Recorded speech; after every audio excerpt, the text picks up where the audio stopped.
Paz do Senhor Jesus, gente, tudo bem com vocês? Estou bem, graças a Deus. Bem-vindos ao canal Amigos da Ju. Se caso você ainda não é inscrito, se inscreva-se no canal, ative o sininho de notificações para você não perder nenhum vídeo. Vem comigo! Gente, hoje nós vamos aprender sobre o pragmatismo. Hoje não é um sábado, nem um domingo, não é um final de semana. Hoje é terça, mas eu vim gravar esse vídeo para vocês hoje porque não deu para gravar final de semana. Então vai ser hoje mesmo, vai ser numa terça. E a gente vai aprender sobre o pragmatismo. Ele, na verdade, é um tema bem fácil de entender e que eu acho que vocês vão pegar rapidinho.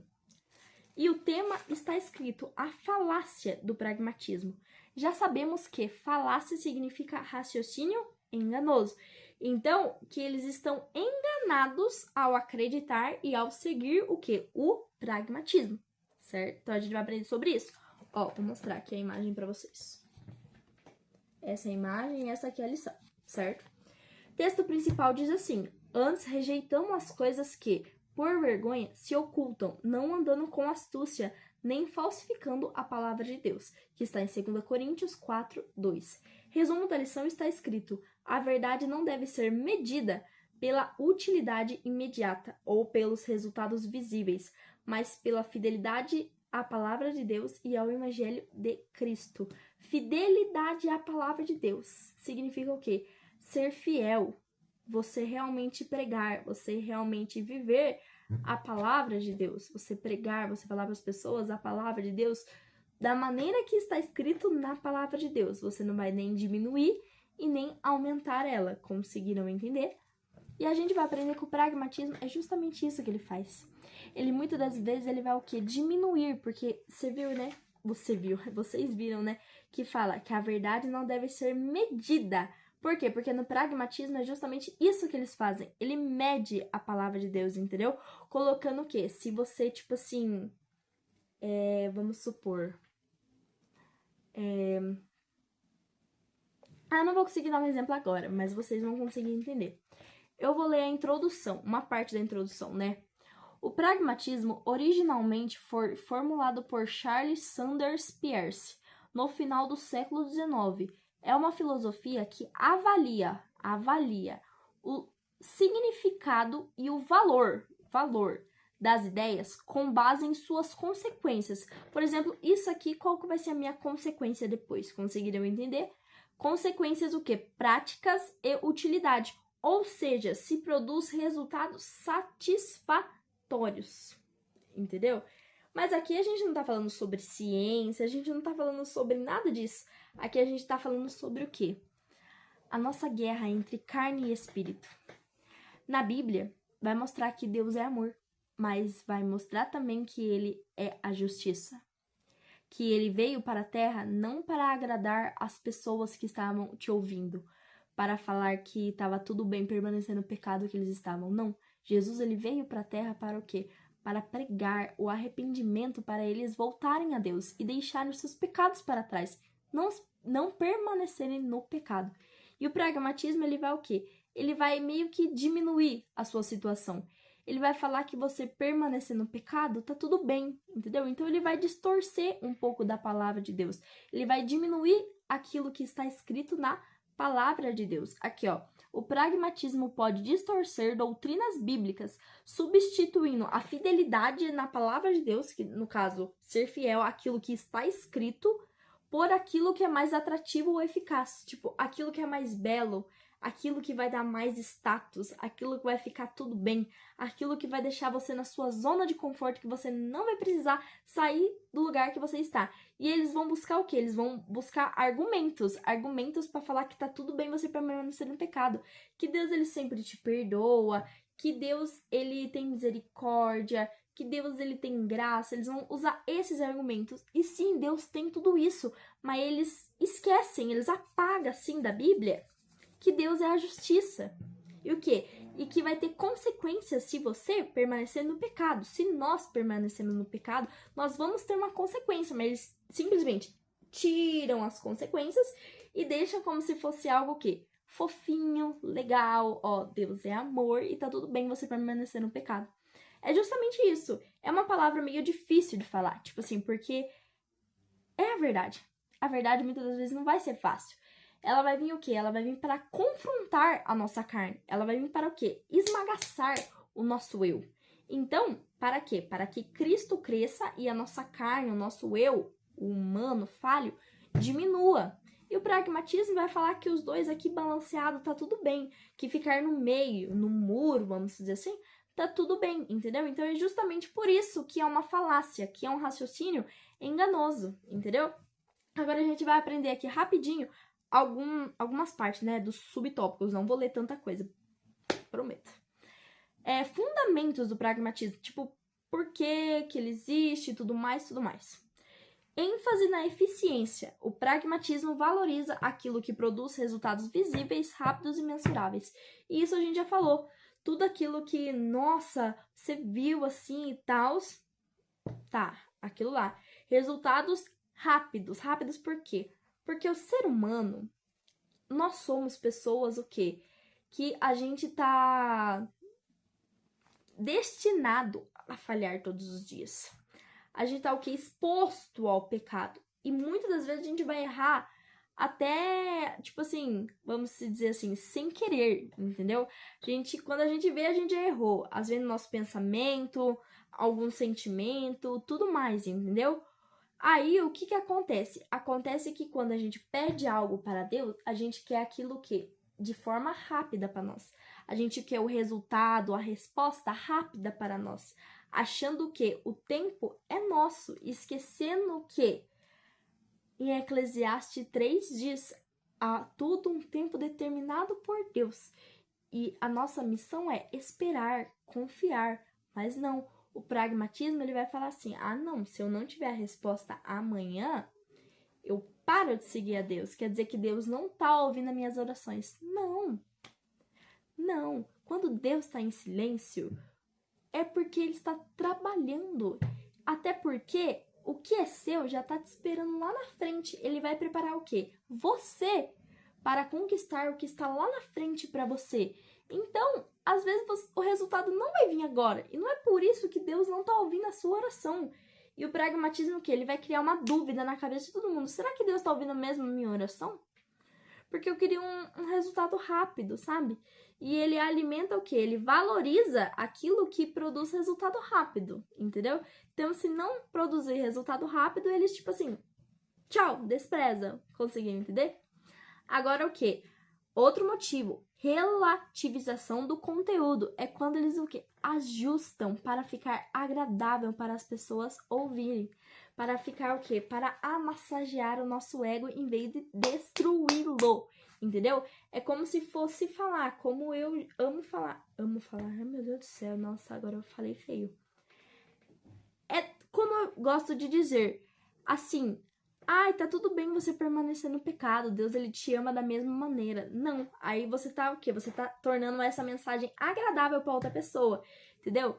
Pra ela não precisar, tipo assim, lutar para destruir a sua carne e ela permanecer ali, tá tudo bem, entendeu? E não é assim. A gente sabe o quê? A gente deve o quê? Destruir o nosso pecado. A gente deve o quê? Saber que a gente tem autoridade, como eu já disse em Rei e Sacerdote, para o quê? Porque a gente sabe da palavra de Deus e a gente sabe o que a gente precisa fazer para o quê?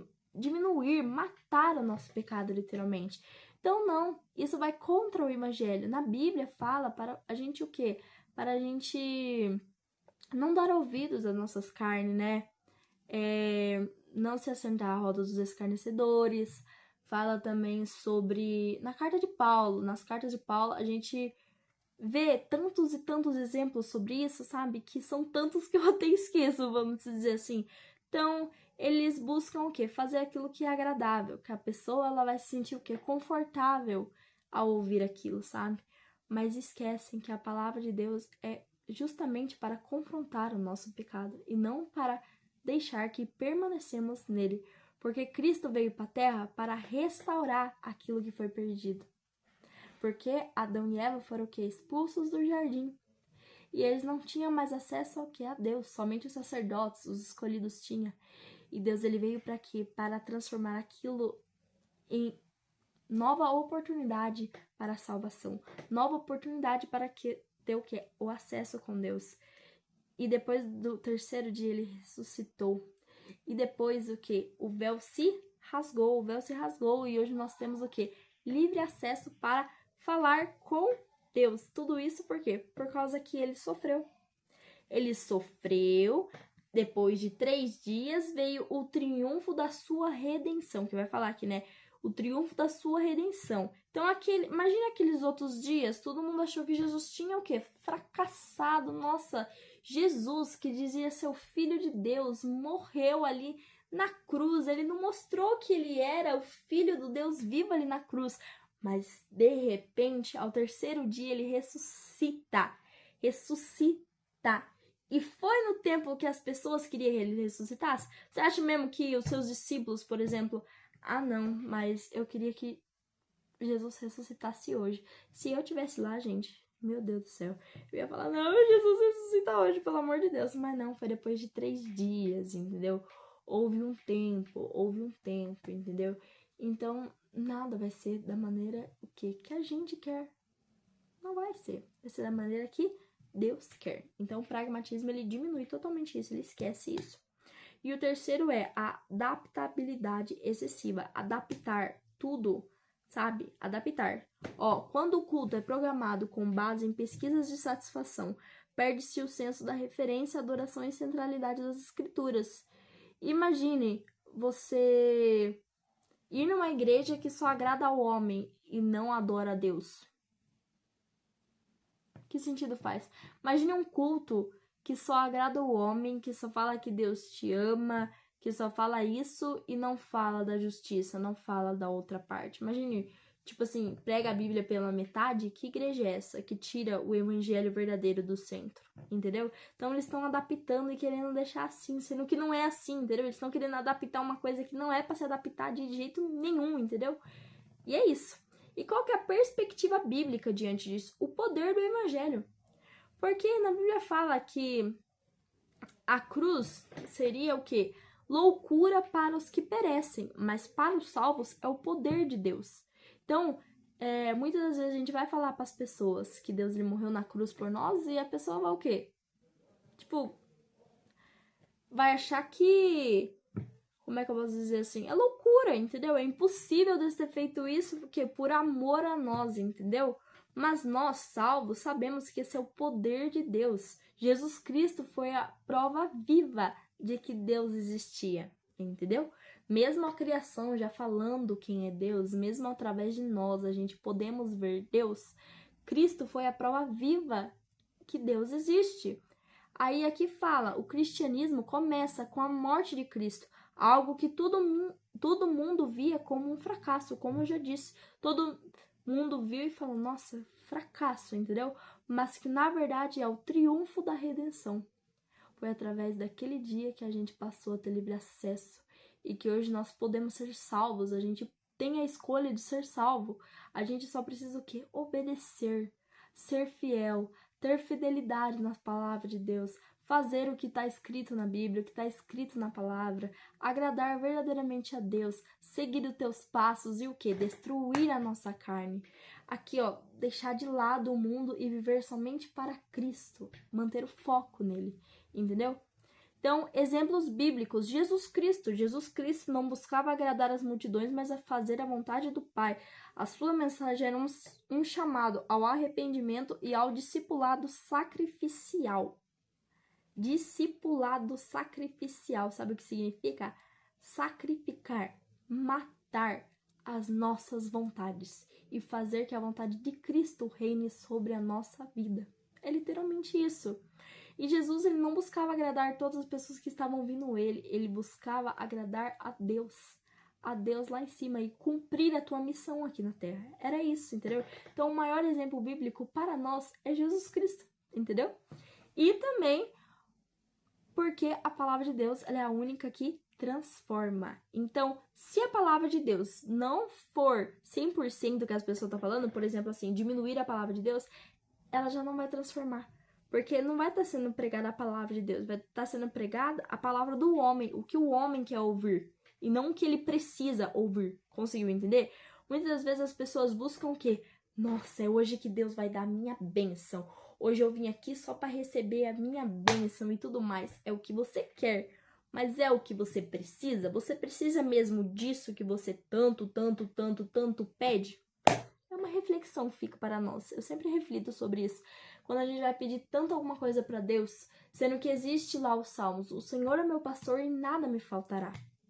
Ai, Júlia, quer dizer que, tipo assim, o dinheiro não vai me faltar, as lutas não vão existir. Não, não tem nada a ver com isso, não é nessa parte. Não tá falando sobre material. O Senhor é meu pastor e Ele não me faltará. Cristo não faltará para nós. Então, Ele sabe o que a gente precisa, o que a gente não precisa, o que a gente ainda vai ter, entendeu? E o que nunca teremos na nossa vida, Ele também sabe. Então, tudo Ele já sabe, entendeu? É isso, entendeu? E frutos a longo prazo. Que o quê? Que o evangelho, ele é o único e dá a transformação verdadeira nas nossas vidas. Com o crescimento no caráter de Cristo, maturidade espiritual, são frutos da perseverança na doutrina e na comunhão de Deus.